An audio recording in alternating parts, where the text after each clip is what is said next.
कैसे हैं आप सभी लोग। एक बार फिर से स्वागत है आपका हमारे YouTube channel study with Yogesh में। क्रैश कोर्स का आज डे 44 है, यानी हम लगभग 49% लगभग पहुंच चुके हैं। और कल हमारी 45 नंबर की क्लास होगी, कल मतलब हाँ फ्राइडे को ना। तो 50% काम हमारा हो चुका होगा। ठीक है, इसके बाद आपकी जो क्रैश कोर्स में ध्यान रखना, रीजनिंग वाला जो पोर्शन है हम 50 क्लास के बाद देखेंगे। थोड़ा सा धैर्य रखना, क्योंकि तब तक थोड़ा कंप्यूटर यहाँ से निपट जाएगा और 8th की हिस्ट्री लगभग जो है 48 क्लास के आसपास आपकी एंड हो जाएगी। 47 48 में 47 के समथिंग मान के चलिए। ठीक है, 46 47 में आपकी 8th की हिस्ट्री भी एंड हो जाएगी। फिर 9th से जब हम जीएस देखेंगे तो 9th में हिस्ट्री के साथ साथ जियोग्राफी इंक्लूड कर दूंगा, एनसीईआरटी। ठीक है, तो और उत्तराखंड हमारा चल ही रहा है, कंप्यूटर के क्वेश्चन चल रहे हैं, रीजनिंग और आपका जो करंट अफेयर है उसके बाद हम लोग देखते हैं। ठीक है, डे 44 देखना। पहला जो क्वेश्चन आता है, कलकत्ता में लिखो, कलकत्ता में सर्वोच्च न्यायालय की स्थापना लिखना है। ठीक है, कलकत्ता में सर्वोच्च न्यायालय यानी सुप्रीम कोर्ट लिख दिया मैंने। ठीक है, स्थापना ये हुआ था बट तो 1774 में, 1774 में। और ये जो हुआ था किस एक्ट के तहत हुआ था? 1773 के रेगुलेटिंग एक्ट के तहत। लिखो, 1773 के रेगुलेटिंग एक्ट के तहत हुआ था। एक एक्ट लाई थी ब्रिटिश गवर्नमेंट। और इस सुप्रीम कोर्ट का पहला जो मुख्य न्यायाधीश है एलिजा इम्पे। लिखो, पहला मुख्य न्यायाधीश, इसका जो पहला मुख्य न्यायाधीश जी थे वो थे एलिजा इम्पे।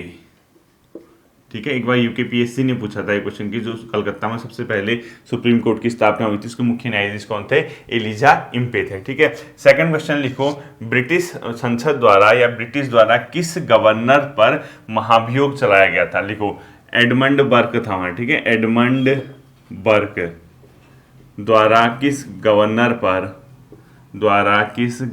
पर महाभियोग की प्रक्रिया चलाई गई थी? महाभियोग, उसके खिलाफ आपराधिक मतलब जो आरोप लगा के महाभियोग चलाया था वो था वारेन हेस्टिंग के खिलाफ। ठीक है, वारेन हेस्टिंग्स के खिलाफ क्या चलाया था इसने? महाभियोग की प्रक्रिया चलाई थी। सेकंड क्वेश्चन आपको ये भी याद रखना है। ठीक है, ब्रिटिश संसद भी लिख सकते हो आप इसमें। तीसरा लिखना है आपको, रानी चेन्नम्मा ने कहा मतलब किस क्षेत्र में अंग्रेज विरोधी आंदोलन का नेतृत्व किया? लिखो, रानी चेन्नम्मा ने किस क्षेत्र में अंग्रेजी विरोधी आंदोलन का नेतृत्व किया? अंग्रेजी विरोधी आंदोलन का नेतृत्व किया, ये था बच्चों कर्नाटक के रीजन में। ठीक है, यानी कर्नाटक के क्षेत्र में था। और ये कर्नाटक का उस समय का जो नाम था इसको बोलते हैं किंतूर, भी लिखा हो सकता है पेपर में। ठीक है, ब्रैकेट में इसी को लिख दो, किंतूर। इस रीजन में क्या करती थी ये? अंग्रेज विरोधी आंदोलन का नेतृत्व करती थी रानी चेन्नम्मा। ठीक है, इसको भी ध्यान आपने रखना है। अगला लिखो, स्थायी बंदोबस्त कब लागू किया गया था? Permanent settlement. ठीक है, ये तीन आते हैं आपके, बहुत इंपॉर्टेंट है। स्थायी बंदोबस्त लिखो, ये जो स्थायी बंदोबस्त है बच्चों ये हुआ था 1793 से लागू। ठीक है, 1793।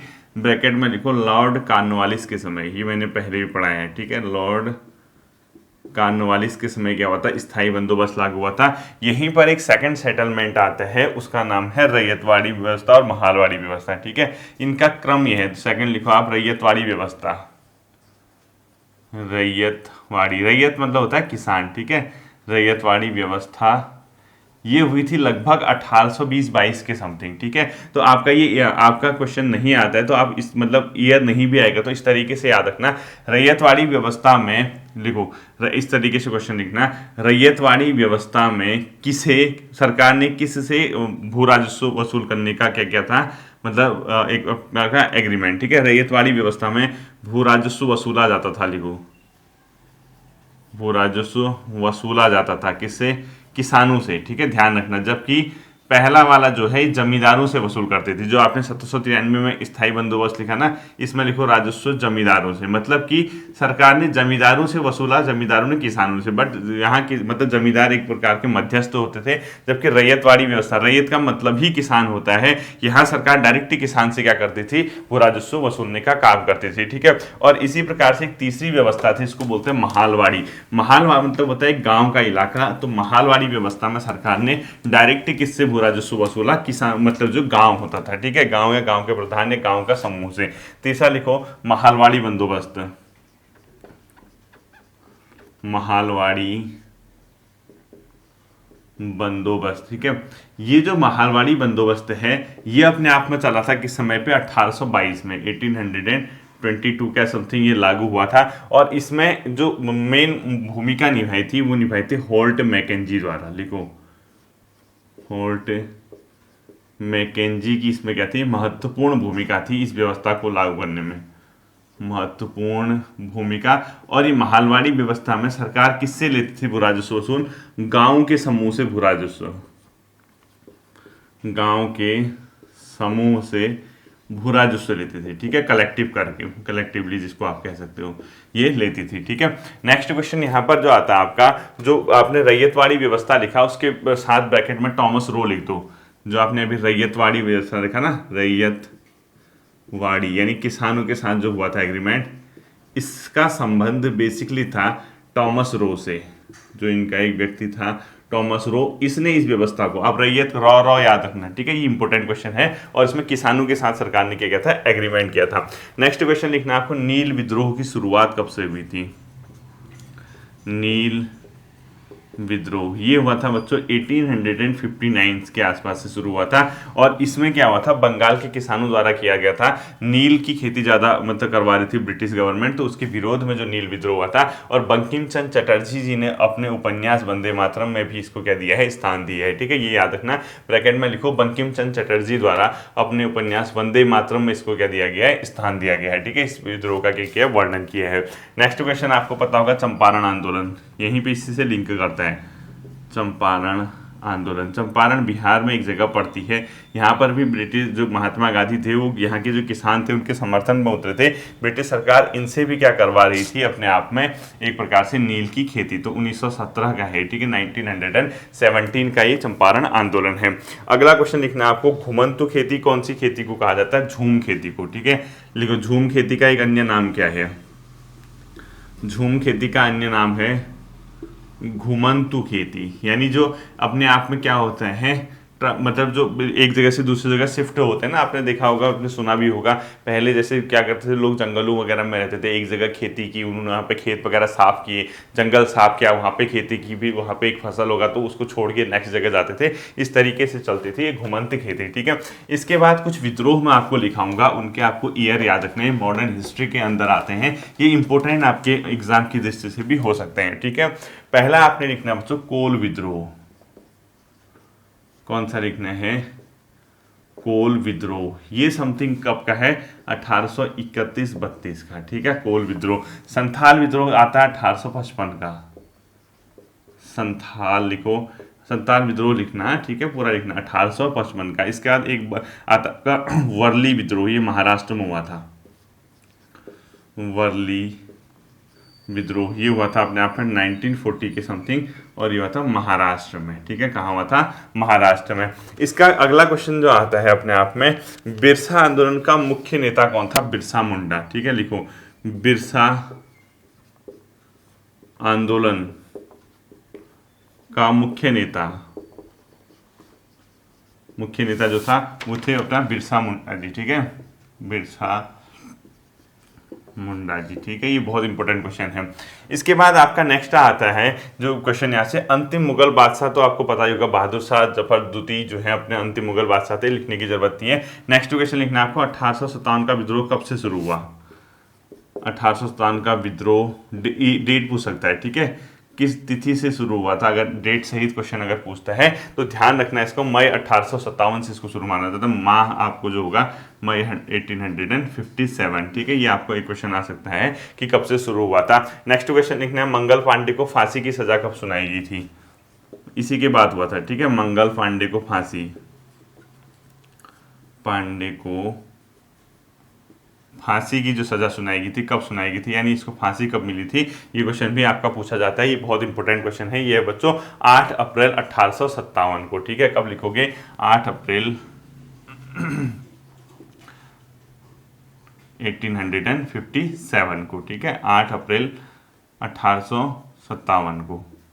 अब यहाँ से एक क्वेश्चन याद रखना, जब आप मतलब ये पहुंच जाते हैं 1857, तो एक लिखो 1857 के विद्रोह के समय भारत का गवर्नर लिखो। 1857 के विद्रोह के समय भारत का गवर्नर या वाइसराय जो भी लिखा होगा, ठीक है, ये थे लॉर्ड कैनिंग। लॉर्ड कैनिंग के समय क्या हुआ था? 1857 का विद्रोह हुआ था। ये प्रश्न भी आपके लिए इंपॉर्टेंट साबित रहता है, ठीक है। इसके बाद आपका कुछ, मैं 3-4 क्वेश्चन यहाँ से लिखा रहा हूँ। क्या क्वेश्चन पूछता है, जब 1857 का रेवोल्यूशन हुआ था, क्रांति हुई थी, विद्रोह जो कहते हो आप लोग, उस समय किन अलग अलग जगह का नेतृत्व तो अलग अलग व्यक्तियों द्वारा किया गया था, उनके नाम आपको पता होने चाहिए, कहाँ पर किसने किया था, ठीक है। देखो 1857 के विद्रोह के समय नेतृत्व, 1857 के विद्रोह के समय नेतृत्व, अब मतलब ये लीडरशिप किसने कहाँ की थी, ठीक है। सबसे पहले आपने लिखना है झांसी में कौन इसको लीड कर रहा था, अलग अलग जगह होती ना। सेकंड ऐसे लिखना आपको लखनऊ में कौन लीड कर रहा था, ठीक है। थर्ड इसी प्रकार से आपका आता है फैजाबाद में कौन लीड कर रहा था, फैजाबाद। फोर्थ आपका आता है कि दिल्ली में इसको कौन लीड कर रहा था।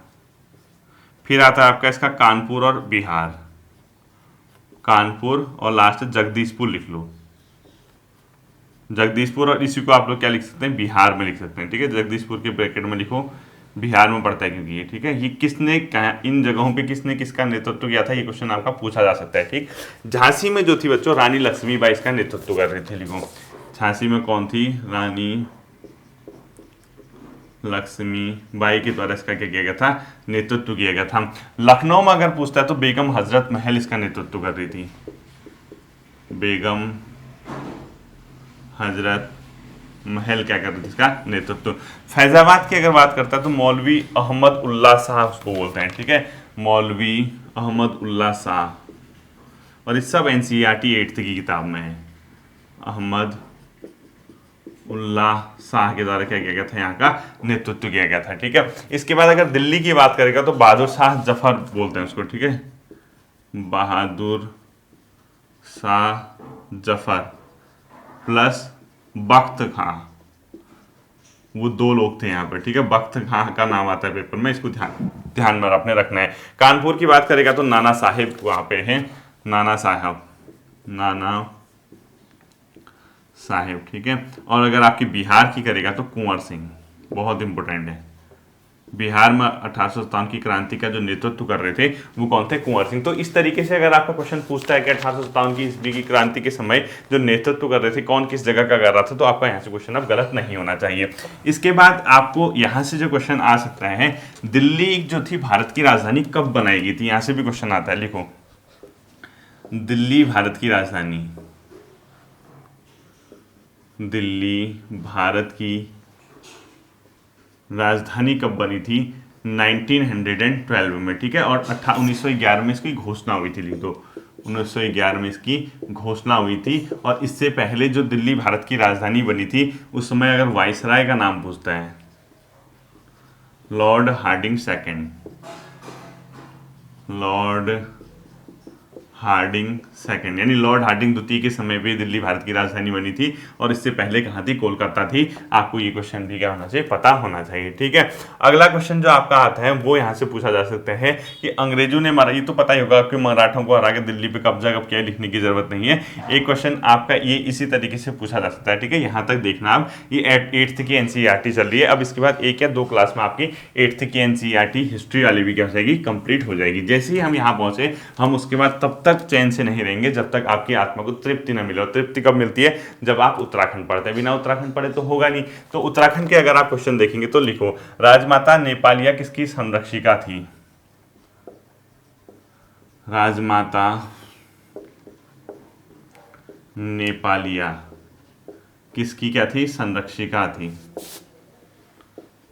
किसकी संरक्षिका थी, राजमाता नेपालिया जो बच्चों संरक्षिका थी वो थे अपने आप में एक शासक था इनका नरेंद्र शाह, ठीक है, टिहरी रियासत में नरेंद्र शाह, इनकी क्या थी अपने आप में संरक्षिका थी राजमाता नेपालिया, ठीक है। अगला लिखो, डोरी पैमाइश भूव्यवस्था प्रारंभ की गई थी, यानी अगला लिखो, टिहरी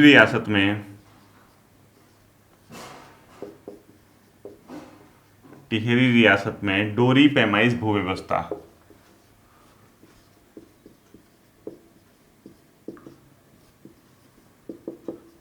किसके द्वारा प्रारंभ की गई थी? वो की गई थी बच्चों इन्हीं के द्वारा, इनके द्वारा मतलब अपने आप में नरेंद्र शाह के समय, ठीक है। तो लिखो इसको नरेंद्र शाह के समय,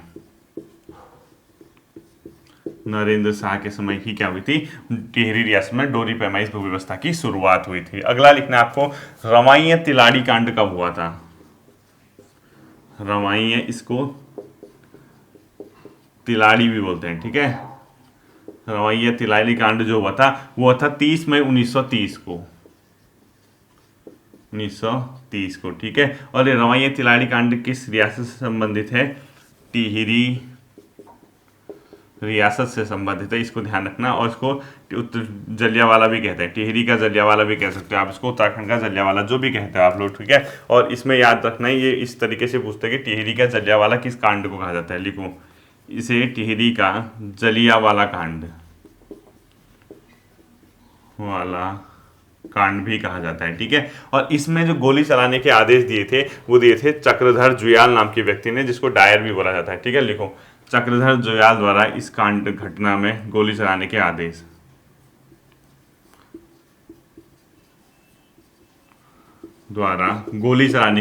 ठीक है, गोली चलाने की क्या दिए गए थे? आदेश दिए गए थे। और इसी को यहाँ का डायर भी बोला जाता है, चक्रधर जुयाल को। और ये तिलाड़ी कांड कहाँ हुआ था? 30 में 1930 को। और ये यमुना नदी के तट पे अपने आप में तिलाड़ी है, ठीक है। ये किस नदी के किनारे है? यमुना नदी की, लिख दो। ये मैदान जो है तिलाड़ी का मैदान यमुना नदी के किनारे है, यानी यमुना नदी के पास पड़ता है, ठीक है। अगला जो क्वेश्चन आता है, उत्तराखंड का डायर मैंने आपको बता दिया, इसको किसको कहा जाता है? चक्रधर जुयाल को, यूके का डायर बोलते हैं इसको, ठीक है। उत्तराखंड का डायर किस व्यक्ति को बोला जाता है? चक्रधर जुयाल को बोला जाता है। अगला क्वेश्चन यहाँ से आता है आपका, गणदेश सेवा संघ की स्थापना कब हुई थी? बहुत इंपॉर्टेंट है, 1938 में। अगला लिखो आप लोग, गणदेश सेवा संघ की स्थापना कब हुई थी? क्या लिखोगे? गणदेश सेवा संघ, गणदेश सेवा संघ की स्थापना हुई थी 1938 में। ये क्वेश्चन भी इंपॉर्टेंट रहता है। और ये जो 1938 में श्रीदेव सुमन द्वारा हुई थी और नरेंद्र शाह के समय हुई थी, ठीक है। लिखो श्रीदेव सुमन जी ने इसमें क्या निभाई थी? महत्वपूर्ण भूमिका निभाई थी। और जो आपने तिलाड़ी कांड लिखा ना अभी इससे पहले, उसमें ब्रैकेट में लिखना नरेंद्र शाह के समय, ठीक है। तिलाड़ी कांड जो लिखा आपने, यानी जो तिलाड़ी कांड लिखा 1930 वाला, उसमें यहाँ का राजा कौन था? नरेंद्र शाह के समय, नरेंद्र शाह के क्या हुआ था? टाइम पे वो कांड हुआ था। ये भी आपको क्या रखना है? ध्यान में रखना है, ठीक है। अगला लिखना है आपको, श्रीदेव सुमन की मृत्यु कब हुई थी, यानी शहीद कब हुए थे? श्रीदेव सुमन कब क्या हुए थे? शहीद हुए थे। इनकी मृत्यु कब हुई थी? ये भी आता है आपको 25 जुलाई 1945 को, ठीक है। और कितने दिनों के भूख हड़ताल के बाद इनकी 1944 को, ठीक है। तो कितने दिनों के भूख हड़ताल के बाद इनकी मृत्यु हुई थी? तो आपको अगर ये क्वेश्चन पूछता है तो ब्रैकेट में लिखना है 84 दिनों के आमरण अनशन के बाद, आमरण अनशन के बाद इनकी क्या हुई थी? मृत्यु हुई थी, ठीक है। ये क्वेश्चन भी आप लोग क्या करोगे? देखोगे। अगला देखना आप लोग, आता है यहाँ से दो क्वेश्चन आते हैं। नरेंद्र शाह द्वारा एक कृषि बैंक की पुस्तकालय बनाया गया, तो ऐसे लिखो इसको, इस तरीके से लिखना है, ठीक है। नरेंद्र शाह लिखना, इनके समय की बात है मतलब, ठीक है। इन्होंने एक तो क्या किया था, यहाँ पर कृषि बैंक बनाया था, एक सार्वजनिक पुस्तकालय, ऐसे लिख दो इसको, कृषि बैंक। इसकी स्थापना इनके समय में 1920, और सार्वजनिक सरकारी पुस्तकालय मतलब, हाँ, सार्वजनिक पुस्तकालय, इसकी स्थापना 1923 में इनके समय में हुई थी। ये आपको दोनों ही क्वेश्चन क्या रखने, ध्यान में रखने हैं। और इनको बनारस हिंदू विश्वविद्यालय द्वारा LLD की उपाधि दी गई थी, ठीक है। लिखो BHU द्वारा, बनारस हिंदू यूनिवर्सिटी द्वारा LLD की उपाधि, ठीक है, LLD उपाधि दी गई थी इनको, और ये कब दी गई थी 1937 में। ठीक है, 3 क्वेश्चन इनसे यहीं पे लिख देना। नरेंद्र शाह द्वारा कृषि बैंक की स्थापना 1920, सार्वजनिक पुस्तकालय 1923 में, और बीएचयू द्वारा एलएलडी की उपाधि 1937 में दी गई थी। यहीं पर एक क्वेश्चन आता है, प्रजामंडल की स्थापना कब हुई थी? मोस्ट इंपोर्टेंट 23 जनवरी 1939 को। ठीक है, लिखो प्रजामंडल की स्थापना, मोस्ट इंपोर्टेंट, प्रजामंडल की स्थापना कब हुई थी? 23 जनवरी 1939 को। और कहाँ हुई थी? देहरादून में, लिख देना ब्रैकेट में। ठीक है, और किसके समय हुई थी? नरेंद्र शाह के समय, नरेंद्र शाह के समय ही प्रजामंडल की स्थापना 23 जनवरी 1939 को देहरादून में हुई थी। ये क्वेश्चन भी आपको पता होना चाहिए। ठीक है, अगला आता है आपका अंतिम पवार शासक, यानी टिहरी का अंतिम नरेश लिखो। टिहरी का अंतिम नरेश कौन था अपने आप में? मानवेंद्र शाह। मानवेंद्र शाह जी क्या थे? इसके टिहरी के अंतिम नरेश थे, और इन्होंने ही टिहरी का भारत में क्या किया था? विलय कराया था। यानी टिहरी को भारत में जो शामिल कराने वाले जो साइन किए थे वो मानवेंद्र शाह ने ही किए थे 1 अगस्त 1949 को। ठीक है, अगला क्वेश्चन यहीं पे आपने लिखना है, टिहरी का भारत में विलय। टिहरी का भारत में विलय, क्योंकि उससे पहले क्या था? स्वतंत्र था। ठीक है, स्वतंत्र का मतलब ये एक प्रकार का देसी रियासत कह सकते हो इसको। ये हुआ था 1 अगस्त 1949 को। 1949 को किसने किए थे? मानवेंद्र शाह के समय ही हुआ था। ये आपको पता होना चाहिए। ठीक है, अगला लिखना आपको सकलाना विद्रोह और कीर्तिनगर आंदोलन। सकलाना विद्रोह 1947, और यहीं पर लिखना है कीर्तिनगर आंदोलन। कीर्तिनगर 1948, कीर्तिनगर आंदोलन कर देना है। ठीक है, इसको। अगला जो आता है आपको, पौड़ी टूटी कर क्या था? आयात निर्यात कर, इंपोर्ट एक्सपोर्ट टैक्स। पौड़ी टूटी कर क्या था? आयात निर्यात कर। ठीक है, जो आप इंपोर्ट एक्सपोर्ट कर रहे हो उस पर जो टैक्स लगता था उसको बोला जाता था पौड़ी टूटी कर। ठीक है, नेक्स्ट क्वेश्चन लिखना आपको, श्रीनगर में एक राजनीतिक सम्मेलन कब हुआ था? Most important 1938। Most important, Srinagar में किस वर्ष एक राजनीतिक सम्मेलन का आयोजन हुआ था? 1938। और इस राजनीतिक सम्मेलन में जो भाग लेने वाले थे, नेहरू जी थे और विजय लक्ष्मी पंडित जी थे। ठीक है, तो श्रीनगर सम्मेलन का राजनीतिक सम्मेलन में किसने भाग लिया? नेहरू, लिख दो ब्रैकेट में, जेएल नेहरू प्लस विजय लक्ष्मी पंडित जी ने भाग लिया। विजय लक्ष्मी पंडित द्वारा इसमें क्या किया गया था? प्रतिभाग किया गया था। ये क्वेश्चन भी आता है आपको, किस सम्मेलन में या कब जो नेहरू जी यहाँ पर भाग लेने आए थे। ठीक है, अगला क्वेश्चन आपने लिखना है, टिहरी रियासत में कुल कितने भू बंदोबस्त हुए थे? 5। टिहरी रियासत में कुल भू बंदोबस्त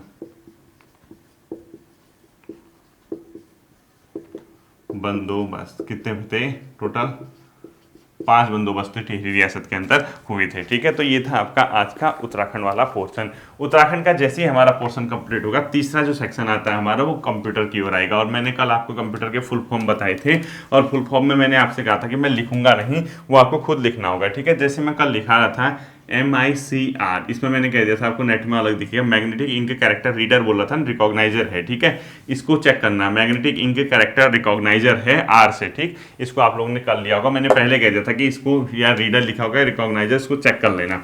अब देखो, इसके बाद अगला जो आता है आपका फुल फॉर्म ADC लिखो।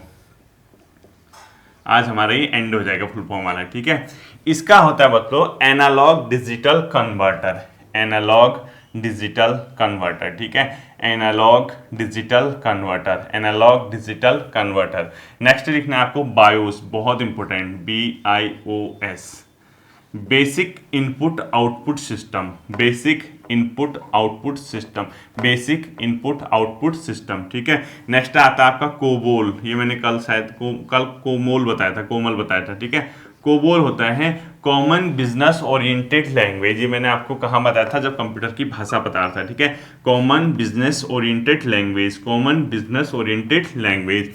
इसके बाद आता है आपको DRAM। रैम, यानी इसका मतलब होता है dynamic read random access memory. RAM का तो फुल फॉर्म पता है आपको, रैम पता है ना, रैंडम एक्सेस मेमोरी, और रोम पता है आपको, रीड ओनली मेमोरी। ठीक है, तो डी लग गया तो डायनामिक हो जाएगा। ठीक है, यानी अपने आप में डायनामिक रीड मतलब रैंडम एक्सेस मेमोरी, रैम का full form random access memory, random access memory dynamic हो जाएगा। ठीक है, और रोम का फुल फॉर्म आपको पता है रीड ओनली मेमोरी। इसके बाद आता है आपको बच्चों DAC, digital analogue converter, DAC, digital analogue converter. ठीक है, डिजिटल एनालॉग कन्वर्टर। इसके बाद आता है आपको डाटाबेस मैनेजमेंट सिस्टम, डाटाबेस यानी DBMS, database management system, database management system, database management system. ठीक है, इसके बाद आता है आपको DCL, digital command language, digital command language. ठीक है, डिजिटल कमांड लैंग्वेज। इसके बाद नेक्स्ट आता है डिजिटल कमांड लैंग्वेज। नेक्स्ट आता है आपको data flow diagram, DFD, DFD data flow diagram, DFD data flow diagram. Next आता है आपको DNS यानी डोमेन नेम सिस्टम, बहुत इंपॉर्टेंट है, DNS इंपॉर्टेंट है। ठीक है, domain name system. Domain name system आपने देखा होगा ना पीछे से, जैसे @gmail.com, .in, .org, इस टाइप का जो होता है वही होता है डोमेन नेम सिस्टम, DNS। ठीक, ये भी इंपॉर्टेंट है। अगला लिखना आपको डॉट्स पर इंच, DIP, डॉट्स मतलब DPI, डॉट्स पर इंच, डॉट्स पर इंच। ठीक है, DPI, ये भी इंपॉर्टेंट है। एक बहुत अपने आप में अलग सा आएगा इंपॉर्टेंट आपका, आपको थोड़ा सा लेंदी लगेगा, उसका फुल फॉर्म लिखना आपको EBCDIC। इसका होता है बच्चों extended binary code decimal interchange code, यानी ये टोटल मिला के इसको लिखो 8 अंकों का होता है। ठीक है, ये एक कोड होता है जिसमें कितने अंक होते हैं, 8 अंक। कभी कभी ये भी पूछता है कि जो ये लिखा है मैंने, ये कितने कोड मतलब कंप्यूटर से संबंधित है, ये 8 अंकों का होता है। और इसका जो फुल फॉर्म है वो क्या है, एक्सटेंडेड बाइनरी कोडेड मतलब डेसिमल इंटरचेंज कोड। ठीक है, तो extended binary coded decimal interchange code, ये भी आपको पता होना चाहिए। ठीक है, इसी प्रकार से एक बहुत इंपॉर्टेंट है ENIAC, ENIAC, ये भी इंपॉर्टेंट है। इसका फुल फॉर्म है electronic numerical integrated and computer, electronic numerical integrated and computer, electronic numerical integrated and computer. ठीक है, ये भी अपने आप में अच्छा खासा रहता है। नेक्स्ट बहुत इंपॉर्टेंट है फोटान, फॉर्मूला ट्रांसलेशन,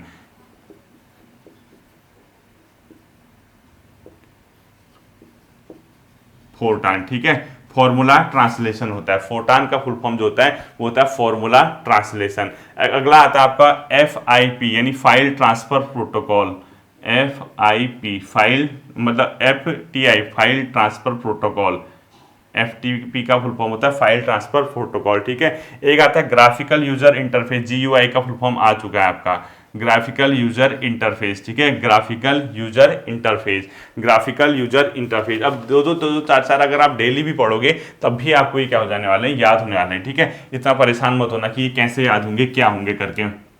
नेक्स्ट है आपका जो फुल फॉर्म आता है वो कौन सा आता है, इसके बाद जो आता है ISDN यानी integrated service digital network, integrated service digital network, integrated service digital network, integrated service digital network. LCD liquid crystal display, पता ही होगा, LCD लगाते हो, LED लगाते हो, जो भी लगाते हो। ठीक है, liquid crystal display.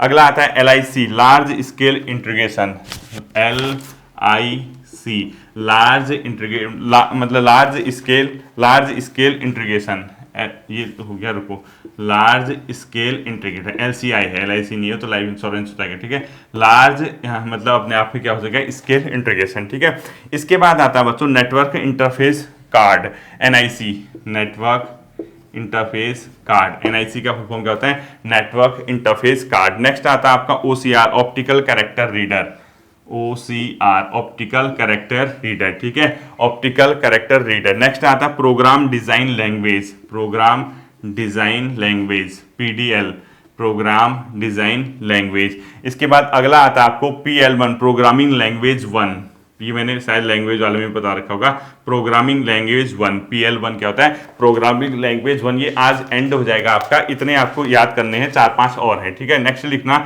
POS point on scale, POS point on scale होता है, ठीक है। POS का क्या होता है, पॉइंट ऑन स्केल होता है, ये ध्यान रखना। अब 5-6 और बचे हुए हैं, इसको लिखना है। एक SRAM तो पता ही होगा आपको, स्टैटिक रैम, यानी रैम तो पता ही है, रैंडम एक्सेस मेमोरी, और स्टैटिक लगा देना है, ठीक है। SRAM static random access memory.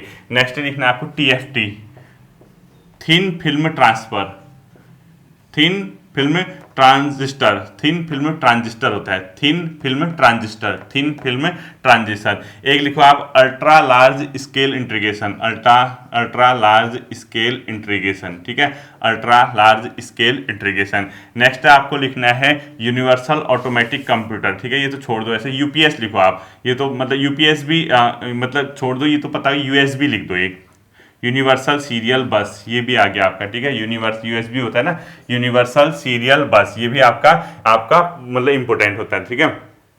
अगला लिखना है आपको WLL, wireless local loop, wireless local loop. और लास्ट लिखना है WORM, यानी राइट वंस रीड मैनी, ये भी इंपॉर्टेंट है, write once read many, write once read many. और लास्ट आपको देता हूँ UPS, ठीक है, UPS का खुद ही लिख लेना है, पता ही होगा आपको, UPS वगैरह तो कहते ही हो, कंप्यूटर गूगल वगैरह करके चेक करके देख लेना। तो ये थे आपके कंप्यूटर के जो इंपॉर्टेंट फुल फॉर्म है।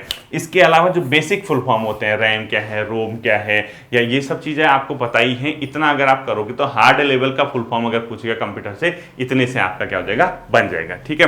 होपफुली ये डे 44 भी आप लोगों की समझ तो क्या आएगा, आपके रटने में थोड़ा सा आसानी होगी, क्योंकि आपने चीज़ें पहले पढ़ी हुई हैं। फिर मिलते हैं अगले सेशन पे, अपना ध्यान रखिए, थैंक यू।